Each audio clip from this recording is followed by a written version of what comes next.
Hey guys, welcome back to the Kaiyo cast. It is episode 22. We have Shawarmachine here. Welcome. How's your day going today? Day's going pretty great. I woke up, I got coffee, and I am maintaining homeostasis. Heck So yeah. that's a win. That is a pretty good win. First question. What's your go-to coffee? Like, do you like dark My coffee, like go-to black coffee. coffee, or like what do you put in your coffee? What's your toppings like? Number one is coffee subscription, where I don't have to actually actively pay for every single one. So that I'm getting hazelnut, and I'm putting in some sugar, and then I'm putting in probably 2% milk. And then I'm just mixing that up. That's pretty good. Other way to answer it would be like preferred coffee. If I'm probably in like the US, I would get probably like a dirty chai. That would be what I would get. Yep. That's a good coffee order. I mean, I'm really basic when it comes to coffee. I'm like vanilla, like fucking iced tea, like just like or like a coffee. Like No, the, coffee's the good. vanilla helps because it's not like too sweet, but it helps with the black coffee with the milk and everything. It like kind of goes together pretty well. I True, found. true, true. Yeah, it's good. It's Yeah, really good. it mellows it out. But generally though, like there's a lot of interesting coffee orders that I've seen. With like the average white girl fucking coffee orders like oat milk, 2 pumps of vanilla caramel sauce, and all this other shit in the coffee. I'm like, why do you need all this in your coffee? Keep it Yeah, basic. I'm like, what is this the coffee order? stereotype. I'm Oh like, what my is this gosh. coffee order? Yeah. Or like oat milk, oleato, or like, I guess, like, I get the point, but then $10 on a coffee. Yeah, like that's why I'm That's like, too what? complicated. That's like the average Starbucks order. And then when you ask the Starbucks lady or the Starbucks person, is this a complicated coffee order? They're like, this is not complicated at all. We get this all the time. Exactly. But like for me, the whole reason why I drink coffee is largely because I want something caffeinated. I want something like low sugar, and then I want something that's reasonably healthy for me compared to getting like energy drinks or something like that. Some super complicated coffee drink doesn't quite make sense in that regard. I mean, like sometimes even with those, they're just too sweet because there's just so much sugar and other additives in it, and it's like, well, why did you do this to a good cup of coffee? You know, honestly, a really good breakfast option, like in Japan, like I did this often in Japan, like would be like morning ramen. Like you can go to a ramen shop 8 in the morning. Oh my God, some of the light, like really light, like morning ramen places there are like amazing. Jumping into the next topic here, how'd you kind of get into VR chat and all that? Like, how long ago did you start playing VR chat, and what was the kind of VR chat timeline for you? I guess I became aware of it. So I did Second Life. There's that. I did other things prior to that that were kind of the same sort of thing. I kind of was into VR. I was like really a fan of VR when it was like a first the thing in like the like 90s and stuff like that. But obviously it wasn't anything that you had in your home. Of course, of And course. Like more arcades and er, like the big VR yep, rigs, like the old, yeah, like yeah, it was that. It was virtuality and that stuff that I was like really into. And I was like a really big fan of that kind of hardware. And then we had like the Virtual Boy, which a lot of people don't like, but I thought it was really cool, as limited as it was. And then I remember somebody had gotten, or like I remember seeing the original announcements for the first Vive, and like also obviously like the Oculus, all that early stuff, the yeah, Rift yeah. and all of that. And I remember being like really fascinated with it, but I didn't actually get a chance to get like hands on with it until I was visiting a friend of mine, and I tried it out there, and I was like, I was fully ready for things to be like delayed and blurred and everything, and it wasn't. It was perfect and it tracked great, and I was like, we are here, we have arrived. And I was like helping out with a VR arcade, and I remember I heard about VRChat, and I was like, hey, that sounds like a really good thing. Like maybe we should install that. And the other person that ran the place was like, do you know what people do? Oh, all of the assumptions that people normally make Oh, about the VRChat. normal VR Like, chat assumptions. Yeah, yeah, yeah, yeah, yeah. yeah. So he's like, we're not putting that on there. And I was like, but I mean, I'm sure that's like not all of it. Like I've seen videos. It's really nice. It's really interesting. And then I remember why I joined up with like Helping End so early on. I remember that I had seen, I was like, I want to try this. I really don't have much of a reason to. And it was like a couple of years into when VRChat existed. And then I remember seeing somebody on YouTube was showing finger spelling on VR controllers, ASL fingerspelling adapted to VR, and I was like, I need to try this. I need to get into this now. So I went out and I actually bought my own like headset and everything just purely because I was fascinated with like I could get back into learning sign. I could actually like focus on it. It would be great. So I jumped in and I did what everybody does. I went to a few like public worlds. It was just as bad as you imagine. And then I remember seeing a couple people who were not talking, but were using like a keyboard on their avatar and were like poking letters in the air that were like persisting, and I was like, wait a minute, I need to know. So I asked, and they like led me over to one of the old sign language worlds, and that's where I ended up hanging out a lot. And I ended up like practicing, and like meeting people and everything. And that was kind of like where I really got hooked in. That's really cool. Speaking of those keyboards, shout out to my friend Starlighter. They don't usually talk in VR, but they're more of a VR dancer. They use I think it's a Vive wireless. Like set up with the way, think what you use. Yeah, something like a Vive wireless. Vive wireless gang. Yeah, no, they dance a lot. They're amazing at it. They're such a good dancer. They go to clubs like almost every weekend, every Friday. And yeah, no, they're amazing. And they use one of those keyboards on their avatar. It's like built in. You see them typing. It's so cool. I find it so cool. Yeah, pop, pop, pop, pop. They're so quick with it too. It's so cool. Those keyboards. I'm like, oh my god, this is so cool. See people use them anymore, but still an avatar that I have in my collection because it's one of the first things I remember. And I remember the person that made that like made a couple modifications to it, and I remember seeing them like years later and like thanking them so much. And they were like, "Oh, you're welcome. Like, do you want me to add anything to the avatar?" And I was like, "No, I'm so thankful that like you don't need to change anything. It's great." Sometimes for like a version of this avatar, I eventually probably might want to add something like that because I think in general that's just a really good something to have on an avatar. If you're just that vibe one night is like, I don't want to talk, or like I just kind of want to chill. That would be so good for watching a movie. You're just in a movie world. You don't want to talk or interrupt the movie, and you're typing on the key. That's so good for a movie world. I think it'd be really distracting to do the typing. A lot of deaf people play VR, and a lot of deaf people in VR obviously sign, and so you'll end up with like everyone will want to go and watch a movie or something like that. There's subtitles, great.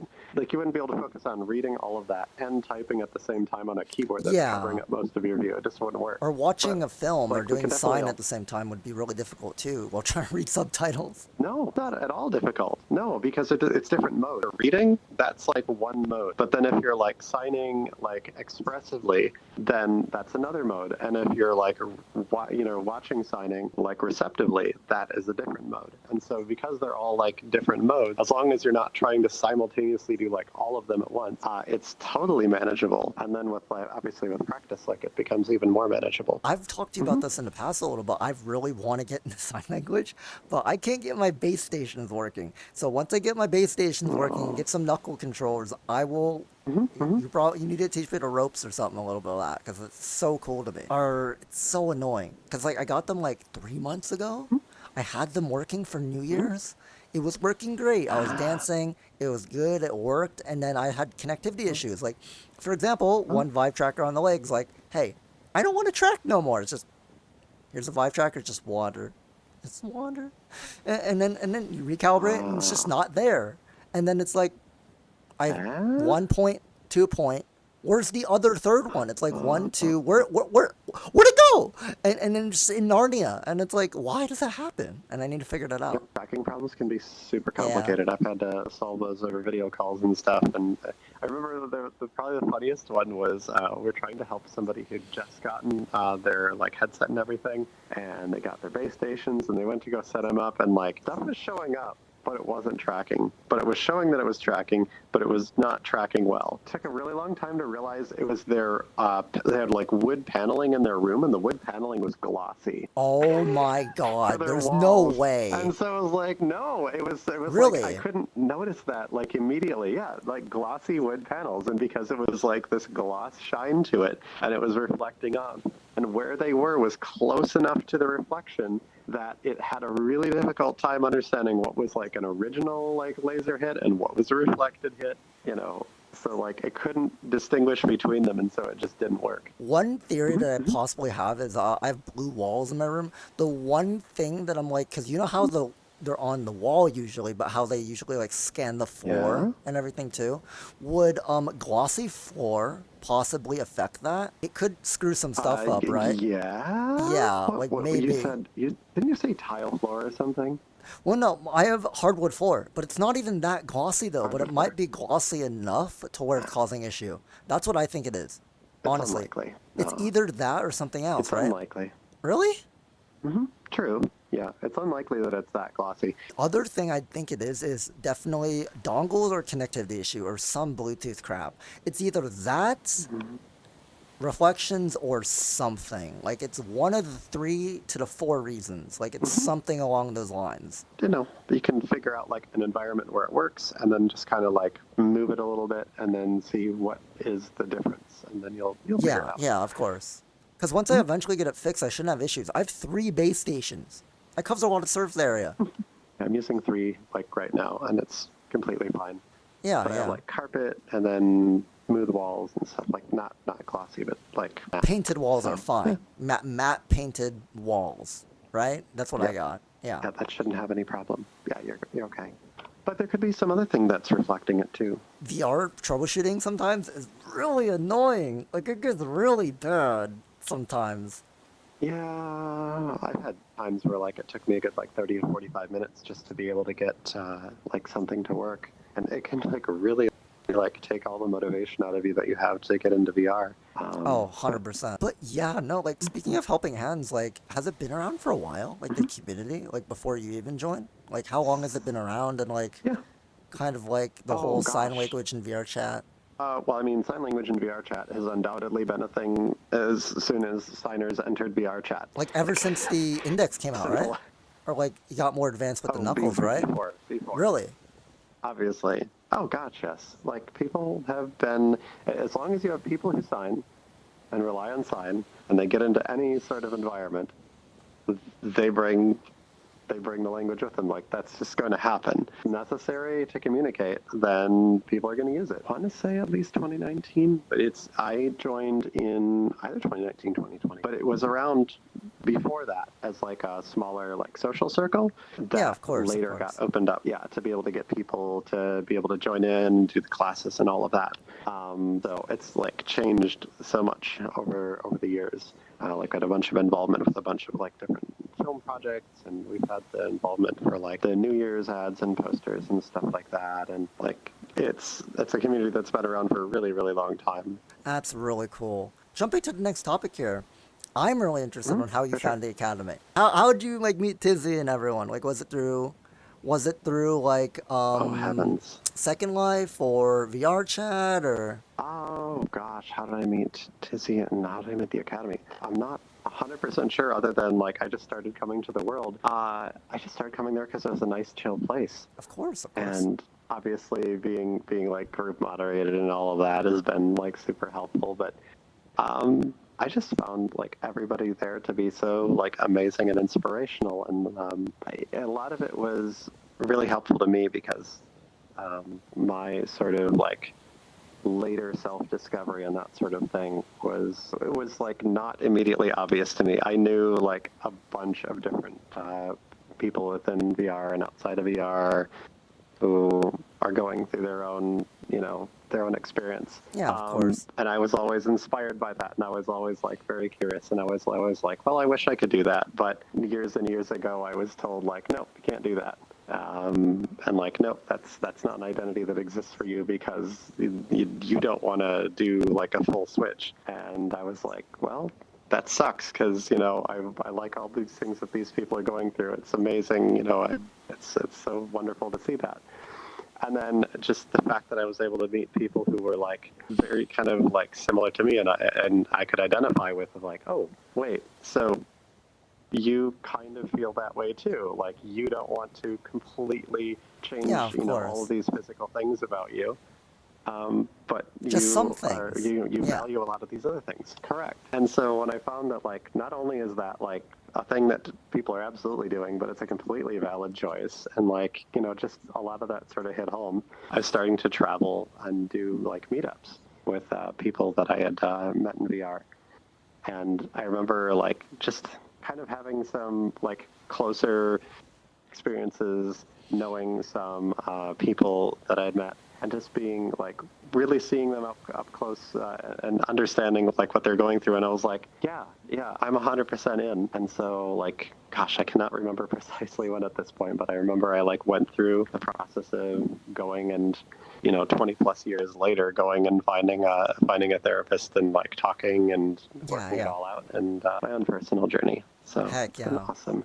But the Academy has definitely been like a place where I went just because I thought it was so inspirational and so nice, and everybody there is just like genuinely good people, which is, if you find communities like that in VR anywhere, like you keep coming back because that's the whole point. That's the kind of community that you want. I mean, more or less same story for me. I mean, except it's a little different. Like how I found the Academy was, I mean, I started January 2nd, 2023. Started playing VRChat way too much, almost every day. The fact that I played almost every night because I used to have really, really, really bad times like falling asleep, like really, like I wouldn't be able to fall asleep. And ADHD sucks when you're literally stuck in your thoughts for a couple hours, you're staring at the ceiling, and it's like ADHD. They go crazy. They go crazy. It's like your thought is here, and then it's here, and then your thoughts are thinking about something else, and then something else, and then it's like, no, I don't want that. I just want to sleep. And then I played VR until I got so tired every night, knocked out like that, like sleep, because that's what I did for the longest time. I'd say for like 5 or 6 months. I played every day, Monday through Sunday. I was like, holy, it was bad. It was so bad, but it was so fun. My friend Lemons, or shout out Sophie, I made friends with them at, I think it was a pug. I'm pretty sure it was a pug. Why does everything happen at the Great Pug? Like, ironically, like everything does. I met so much people at the pug. Such a cool place, still a really cool place, and I've heard so much stories about, like, it used to be the OG hangout spot, like, but it still is though. Like, so much people go there, so much things happen there, and it's a great hangout spot. I love it. Yeah, but going back kind of like 2 months in, yeah, Lemons showed me the Academy, and I think Lemons honestly knew before me that I was. Yeah, like, I swear to God, they knew. Like, they showed me the Academy. I started hanging out there so much. The 2 places I hang out the most are literally the Trans Academy and the Pug. It's 2 most public worlds I hang out in still. There's also, since group moderation, there's like a lot better, safer pugs to visit too. Of course, yeah. And everyone there's very chill for the most part. Like, everyone's very reasonable. Most people are actually, like, good people. Like, the Pug's very chill. Everyone's fun to talk to, and usually people are like usually in their little cliques as usual, but like I love going up to people and joining in on conversations, talking to people, asking how people's day was, or just like genuinely just interacting with people, and it's really fun. I love how you can like learn so many like deep skills and like world traveling and cultural drifting experiences that people have. Normally in person, it's kind of hard to like roll up to somebody and just be like, hey, so what kind of like rocket science do you teach or whatever? But like, I feel like it's so different IRL. In VR to run into people.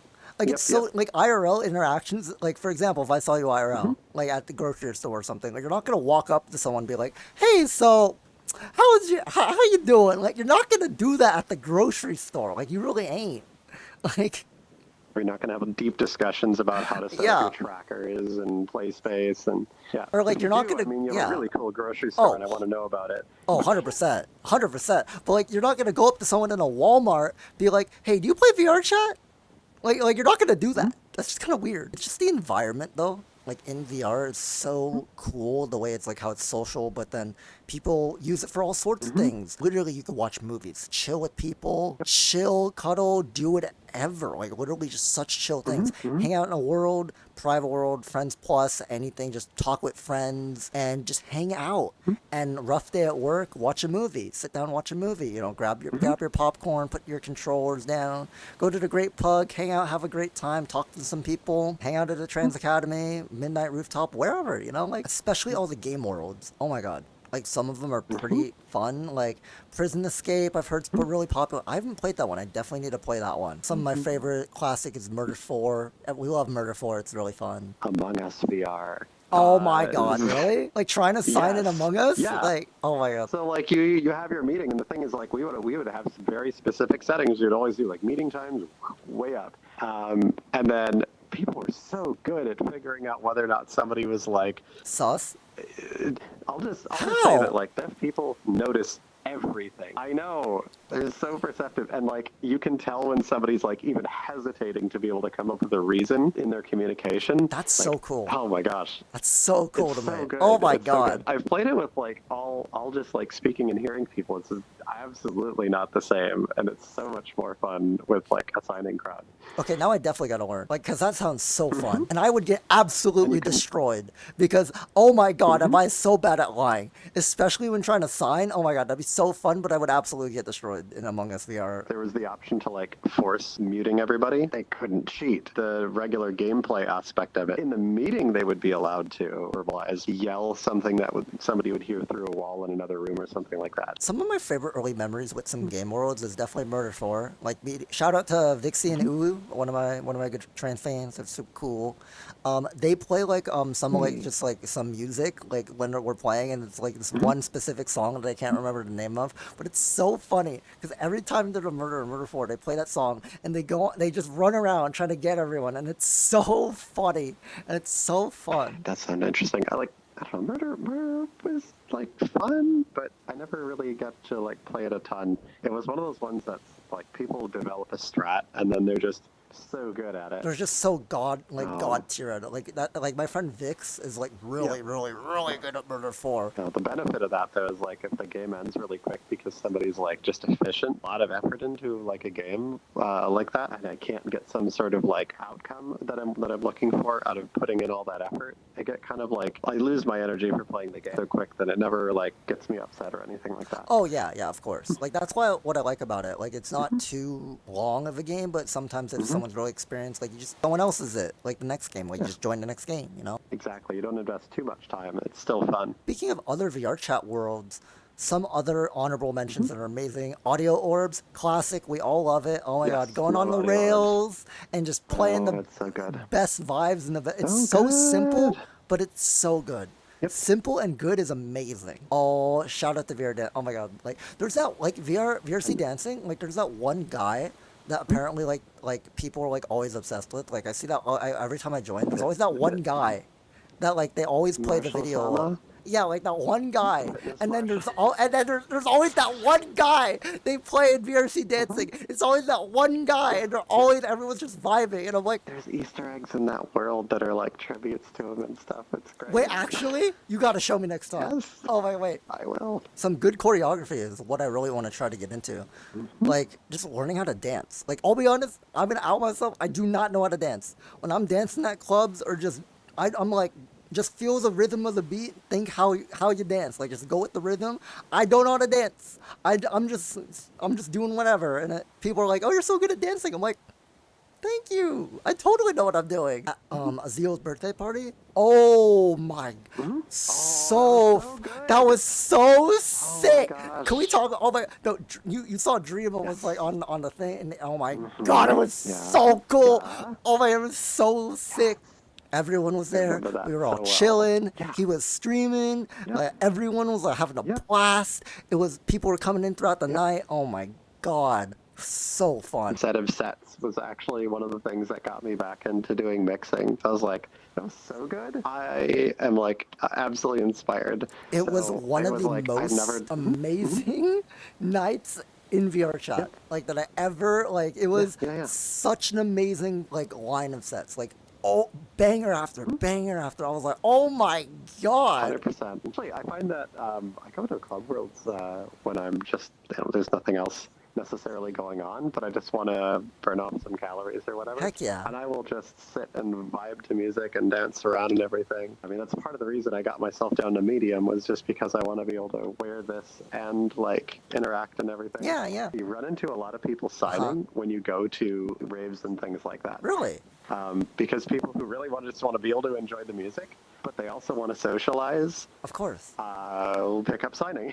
because that way they can still enjoy the music and they can keep that full volume while they're just chatting with somebody from across the room. Of course, I feel like signing would just be an amazing skill in a club world because a lot of people are just vibing so hard they have the music full blast and they can't hear you and you're shouting across the world, and then like knowing how to sign, like, and then communicating with your friend and sign is just so much more convenient because you have the music full And you blast. just don't want to ruin the experience by like, hold on, let me turn the volume down. Okay, what were you saying? Like, It ruins the immersion of the music. More people got to learn how to sign. That'd be amazing. If we're all vibing at clubs, that's a motivation for everyone. Learn how to sign so we don't ruin the vibe of the music, you know? But I think like 10% would be like the catalyst for everybody else to be like, they want to get into it too. I feel like there's a lot of people that's like, oh, like I see other people or my friends getting into it. They're like, oh, if my friend's going to do it, I'm going to do it, you know? It's like that catalyst. Same like I kind of talked about this with my friend Shaney the other night. He was like also talking about this, how he's also a catalyst of like, he's like, oh, I found a new hobby. And he's always like, he calls himself a trendsetter. Oh, I want to do this new thing or play a new game or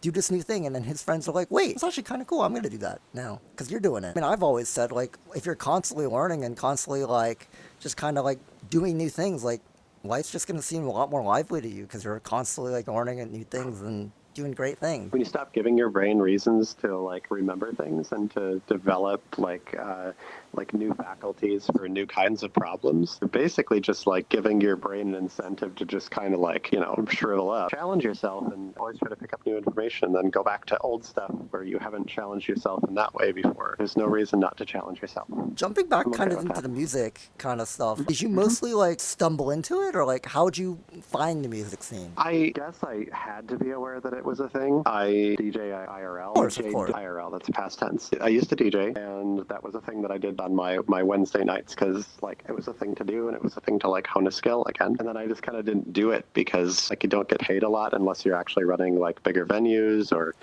running consistent events and things like that. I couldn't take it on as just like purely a hobby because I was traveling too much for work at the time. I knew that like Second Life, it was a really huge thing. My brother always would like nonstop tell me about, DJing and clubs and Second Life. And I was like, yeah, but I don't want to like basically sit around in glorified World of Warcraft and just like listen to music and not really interact deeply with people. But when VRChat came up, I was like, played Beat Saber was one of the first things I did. But like I love the experience of like interacting with music in this sort of space. And so even though you're not necessarily like playing a rhythm game or something like that, when you go to clubs and stuff like that, you're having that common experience with people. You're not paying some cover charge. You're not having to park your car and have somebody dent your doors and stuff like that. You're not having to, walk out. Actually go out in the IRL, pick an outfit, do all that extra stuff, right? And there's nothing wrong with going out IRL. It's just like there's like the mental time and like the physical time that has no direct benefit to you. And like, what do you want to do? You want to socialize? You want to hear new music? You want to be in a safe space? The awesome thing about VR is like, if somebody just wants to come up to you and be like rude or whatever, it's just like, it's like one button. You're muted. You're muted. You're muted. I can't hear you. Hey, what are you saying? It's like, Or you're just gone. I don't have to deal with you. I'm just going to listen to my music then. So good. And then, like, when you do find the good groups, because there are out there, a lot of good DJs and stuff. Yeah, when you find those groups, then you can go to those events. You're like, I want to hear this person again. I want to hear the next set. I want to chat with them afterwards and see what they're doing. And I want to get some pointers and tips. It's a really great way to experience music. Instead of just like, I don't know, I'm going to open my music player and I'm going to put, Great. Yeah. Awesome. Yeah. It's way more interactive and way more interesting. So I definitely prefer the music in VR compared to anything else. And there's so much forms of DJing. Like, I've met so much cool people, so much people that are passionate, people that make original stuff. Like, shout out to Wildebeest or Will. Like, oh my God, like makes original stuff, does techno house, does so much different genres, and it's so cool. Like, has been doing music their whole entire life. I need to see this person. I need to introduce you to Wylda. Like, Wylda, I love Wylda so much. Wylda is so I'm cool. Very interested, but did you know about the festival, or the couple of festivals now that Helping Hands has hosted? There's been music festivals that have been hosted where there's an emphasis on making sure that everything has captions. There's actually like space on the stage for live interpreters. There's haptics, so you can like feel the beat literally in your controllers. That's actually so cool. The second show was awesome because we like set up our own light shows, which I was actually using like in an actual BMX control board for. Set up all the lighting, that was all choreographed and programmed instead of being just like push a video in and then the lighting is just automatic and, kind of soulless. This was very deliberate, very intentional, very, 100% crafted. It was not unique to Big Hands or that festival, but like we definitely focused on it and we were really heavily using like VR stage lighting because you were mentioning different kinds of mixing. You have DJing, obviously, people who do mixing. Yeah. You have like people who do their own production. Then you have VJs and people who do like the visual side of things, and those VJs will often do things like lighting design. Wylda, so he streams on Twitch, so he puts in a Twitch link, and then he has a whole like so cool, and then he has a camera on a stand that moves slowly back and forth. He has a full lighting background with the lights going and everything, and the DJing. You can see him on the screen, right? He's doing this. He's interacting with everyone, DJing, doing his own thing, and it's so freaking cool. He's one of my favorite DJs. I want to see this. And he's like always been one of my favorite DJs. Wylda is amazing. I will put some of his original stuff in his YouTube down below, so you guys could go check out his podcast episode and also his original music stuff, which is amazing, by the way. I feel like music is so powerful that no one could just ever hate music. There's always something out there for someone, so much, and it gets you just through tough times. Like there's just so much like music that can help you like when you're in a certain mood, or like certain music that you listen to when you want to like be hyped up, or like just like want to be a little goofy, like meme music, or just like, I mean, I love Eurobeat genre. Oh my god, Eurobeat's great to me. Okay, I love Eurobeat. Like, oh my god, it's so good. Ironically, Eurobeat remixes, I've been getting into those recently. Oh my god, they're so good. Do you watch TV shows? Like, are you really into like anime, or like, have you ever been into that, or are you like what's your like favorite movies, or if you're not an anime? Or watched? I mean, obviously I watched Sailor Moon. Obviously I watched Akira. Of course. I'm old, so yeah. Then Evangelion? Obviously I Trigun? watch a lot of the old stuff. Oh gosh, yes. Yeah. Those aren't old to me. Those aren't. Like, it's like 20 years old though. Vaguely recent. Yeah, like 20 years ago is still pretty. Like, come on. Evangelion was 20 years ago. Cowboy Bebop, that was like one of the it's best also things great, ever, and it still hasn't been surpassed. They kind of murdered the Cowboy Bebop live action. Let's be honest here. Oh my god. Oh, kind of. No, it was pretty bad. It was pretty bad. I mean, yeah, yikes. Absolute yikes. No. One Piece live action though, one of the best. One of the best. I will say it. Is it actually? It's actually one of the best live actions. It's so well done. Sure. No, but like actually though, it's 8 episodes. I recommend. I'm not even kidding. I recommend. Really? Is that all? I recommend. I'm That's not really short. Okay. Yeah, like okay. I have strong opinions about this. Okay, opinions about this. SAO is great. Okay, but hear me out. Yeah. The fact of hear me out. The people that have the strongest opinions on SAO, or like the people that hate it the most, are the SAO fans. I'm not even kidding. The strongest opinion people are the people that actually hate it the most. Hear me out. I've watched it 7 times over. So Sword Art Online first season was great. Okay.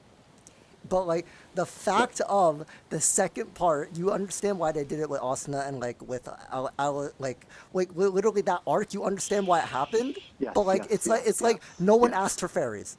No one. Like freaking no one.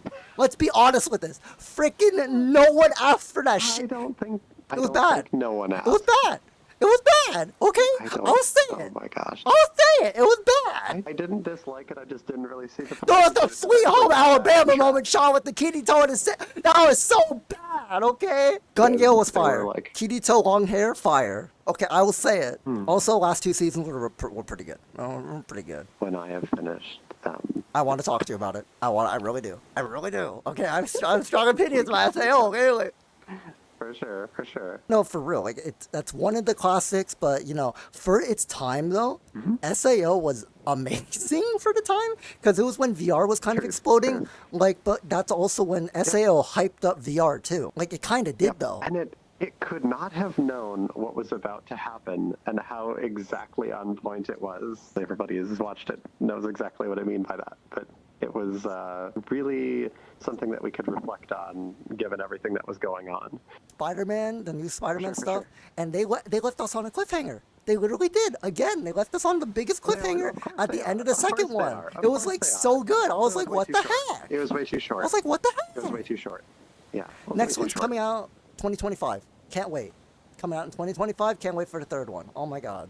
And it's gonna be a cliffhanger again. You know it. I swear to Um, God, oh my God, that's gonna be so good. I swear to God, they're gonna do it again. We talk about all the memes that came out of the first one though, like Kingpin, or like that guy. Oh my God, he was chunky. He was so chunky. Oh my God, the why was he so big? I everything was so stylized. I think they're like, they're really trying to push like new styles or like a clash of styles and that sort of thing. It's so unique with the style that they do, especially with the second one. Oh my God, that one character, I forget his name, but like one of the Spider-Man people, how he's like such a different art style. And it's so like glitchy and then changes with the colors and the emotions of the scenes and everything. It's so different how every character is so unique, especially in the first one, especially in the second one.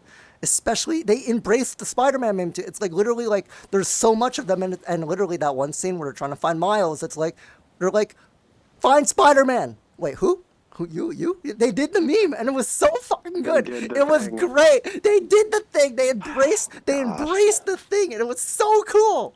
It's just the more the story progresses and the more we learn about that universe and the whole Spider-Verse, it's getting so good. I'll admit I wasn't like super on board with all the new like Spider-Man movies and ideas and stuff, but then like the animated ones have been so good, so Slap. good. Slap. Like So surprisingly, oh my gosh. it's just so amazing on what they're doing. Like even with the animated style, but like how literally I think the first one was all entirely in like 24 FPS. Or like it's a certain like certain scenes and certain style, like that 24 FPS or certain action scenes where it's like the comic book like style and then certain like the ways they move the certain framing in the movie. It's so good. The framing, the art style, like oh my God. Beautiful some of the scenes.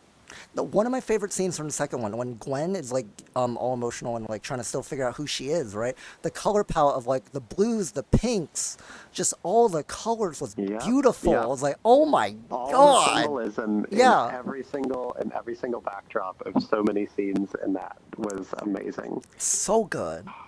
And then a bunch of then so much conspiracy theories came out of that on the internet. Is Gwen this? Like oh my, Twitter exploded. I was like, oh my God, oh my God, one, oh my, Rush Hour 4, Jackie Chan, Chris Tucker, such a good duo. They're so funny.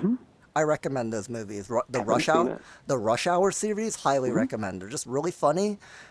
Original like Yep. old, like younger Jackie Chan, like the original Rush Hour was first one was like 1997, and then the next one was 2001, and then 2007, and then they're doing the Rush Hour 4, but like just the Hmm. progression of like the way the movies are like set out with the action and then the way like Chris Tucker's comedy is really Hmm. good. It's just such a good mesh with the action, the comedy, and it's a very just good feel good movie of like how good the Truth. like the way it is. What do Hmm. you think? Okay, so speaking, going a little back into Spider-Man. So what they did with the last one, Sure. spoilers, timestamp here to no spoilers, Oh but no, no.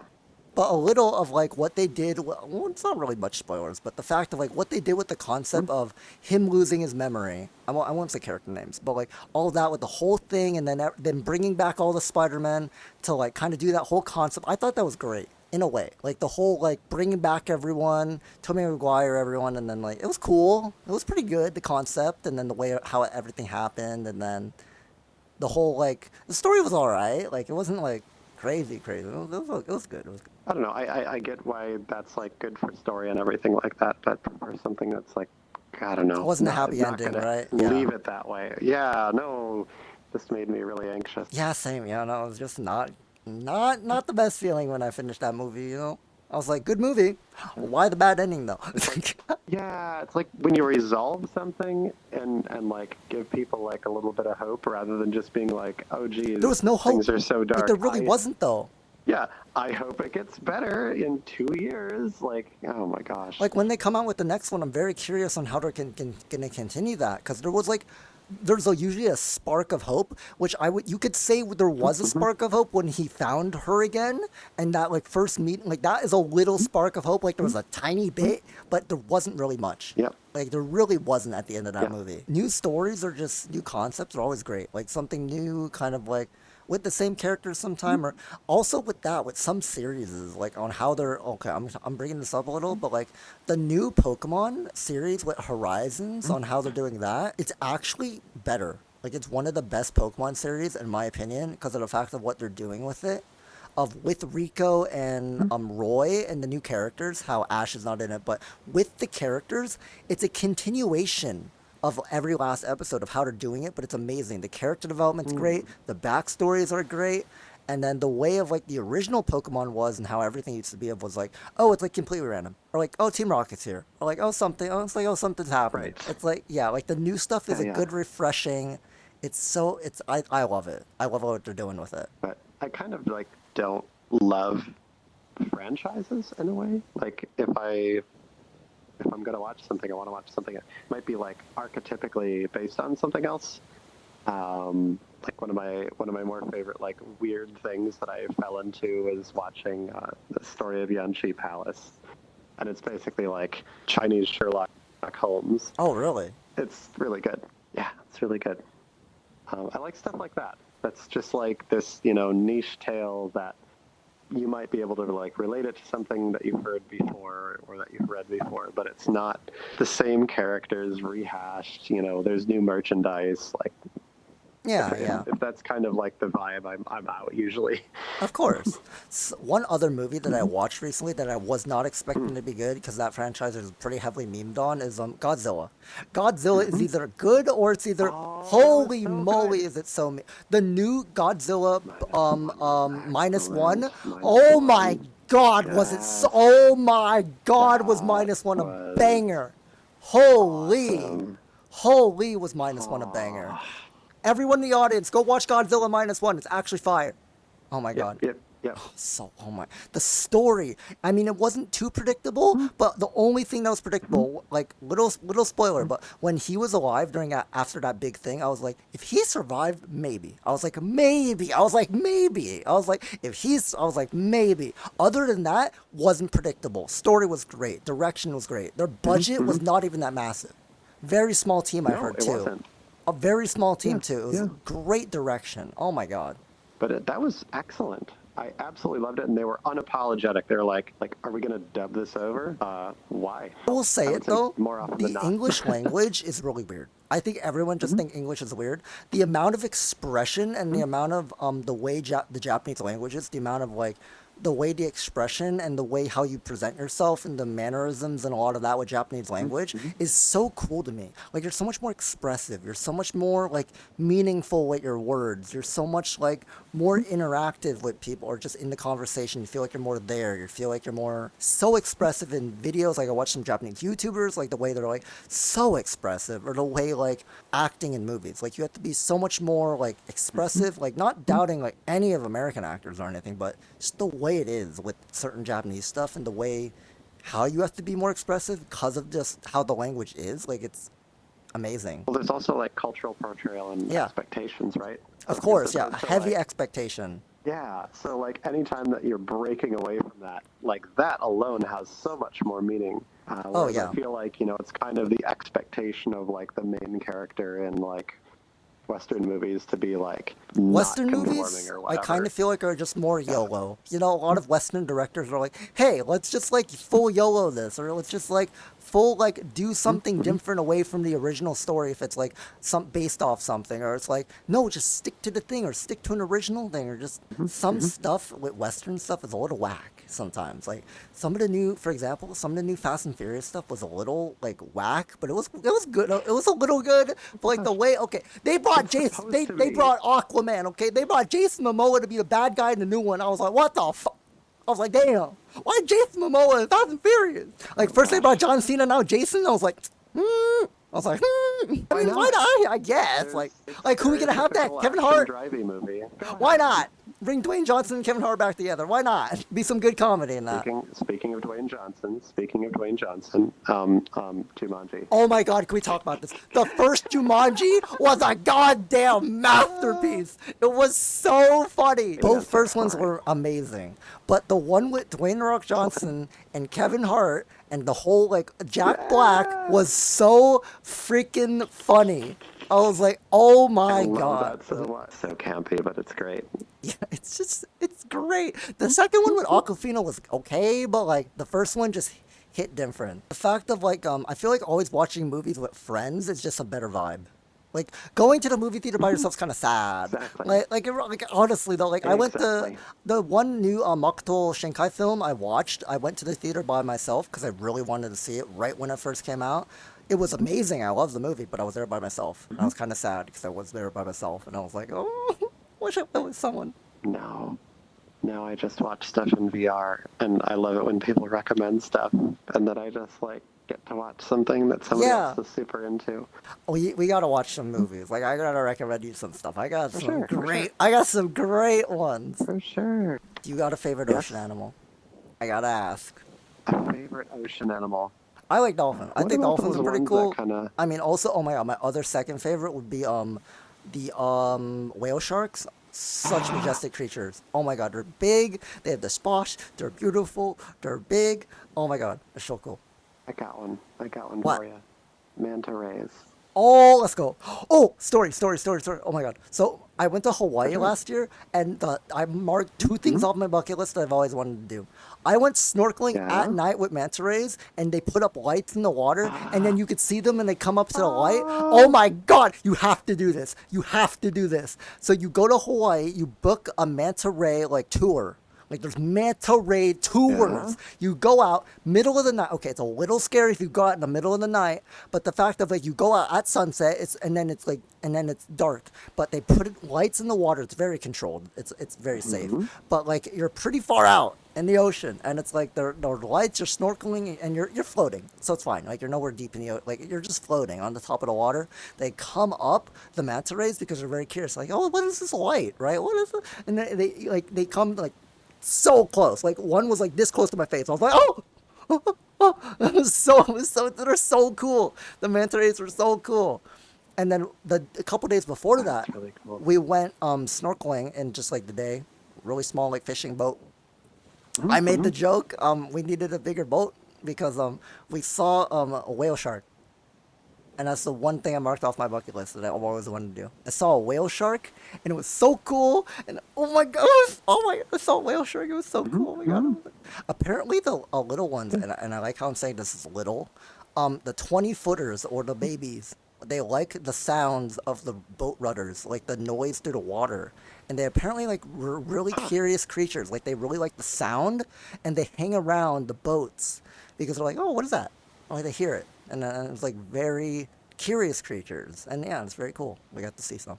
Haven't really gone out on the water all that much. I mean, I've been on boats a ton and like on ferries and stuff like that and hydroplanes and da-da-da-da-da. But yeah, I don't think I've ever gone like Snorkeling or diving anything surfing like that. or I like surfing. I already do like unicycle, so maybe I'll do okay, that's it. Yeah, like Gotta- balance, the balancing. I mean, it's Yeah. also pretty easy to balance on the surfboard because you do wax it before you go out, and it's for the extra grip on the surfboard. You get the wax on the surfboard, so it's a little bit more grippy. Oh. That's why they wax the surfboards. If you're ever wondering why they wax it, it's for the extra grip. Yeah. Yeah. Oh, I didn't know. I didn't ever consider that grip would be the issue. I was thinking more that like I didn't Sense know. though. Interesting. It makes a lot of sense though. I was like, why do we wax the board? I was like, oh, that makes a lot of sense. I'll have to try it sometime. We don't really have a lot of waves where I am, but maybe sometime Hawaii we're in though, somewhere great. else. Maybe when you're out in Hawaii. Oh my god, yes. Thank you everyone for coming out. Thanks Shaw for coming on. I'll see you all in the virtual world in the next KaiyoCast episode. Bye. Bye.